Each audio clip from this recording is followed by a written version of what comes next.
Guys, jaga diri tau. And then jangan lupa untuk sentiasa memakai mask setiap kali kalau kita keluar daripada rumah ataupun pergi naik public transport. Okay? Sekarang dah banyak kes berjangkit balik dengan orang yang selalu bersin ataupun batuk. So please sangat-sangat bagi orang yang kerap jatuh sakit, selalu keluar rumah, pergi kerja, especially bagi mereka yang naik public transport, untuk sentiasa sediakan cold away sebagai persediaan. Cold away mempunyai hempedu bumi ataupun nama yang orang selalu tahu ialah Endogapis paniculata, EpiBio, yang terbukti berkesan untuk membantu dalam masalah jangkitan saluran pernafasan seperti sesama, batuk ataupun sakit tekak.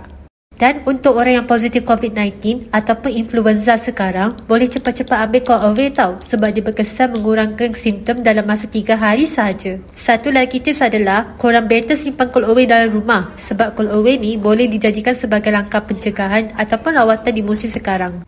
Follow dan share, ataupun korang boleh dapatkan produk ni di farmasi berdekatan.